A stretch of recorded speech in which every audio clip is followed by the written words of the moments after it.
की प्रगति का परिचायक है। और पड़ोसी देश नेपाल के प्रधानमंत्री पुष्पकमल दहल प्रचंड और उसके पहले दक्षिण भारतीय फिल्मों के सुपरस्टार रजनीकांत भी इस ऐतिहासिक समारोह में शामिल।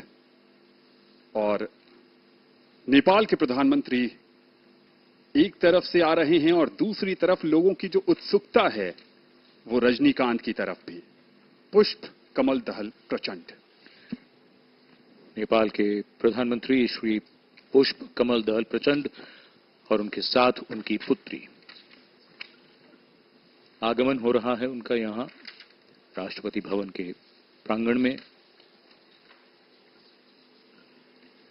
नेपाल भारत का एक महत्वपूर्ण पड़ोसी है और सदियों से चले आ रहे भौगोलिक, ऐतिहासिक, सांस्कृतिक और आर्थिक संबंधों के कारण अपनी विदेश नीति में एक विशेष महत्व रखता है। जगत प्रकाश नड्डा, भारतीय जनता पार्टी के राष्ट्रीय अध्यक्ष,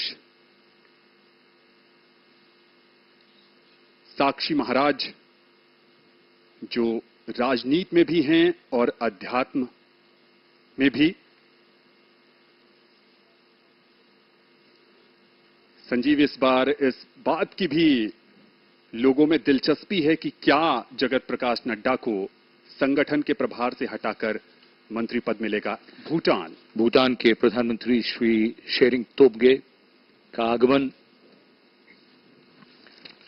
कहते हैं कि खुशी के अवसर पर अगर उसे बांटा जाए तो बढ़ जाती है और भारत ये खुशियां बांट रहा है अपने पड़ोसी देशों के साथ।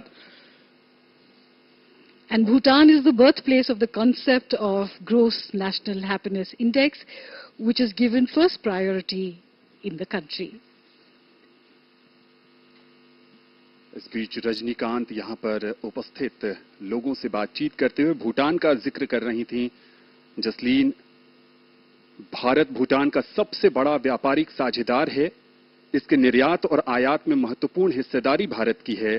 चूखा, ताला, मंगदेछू जल विद्युत संयंत्र जैसी परियोजनाएं दोनों देशों की सफलता की परिचायक। The national dress of Bhutan is called the go, which men wear. It's a knee-length robe, somewhat resembling a kimono that is tied at the waist by a traditional belt known as kera. We are seeing the culture and traditions of India and of our guests. Mauritius कि यहां पर प्रविंद कुमार जगन्नाथ का आगमन होता हुआ। Mauritius भी भारत का महत्वपूर्ण साझेदार रहा है।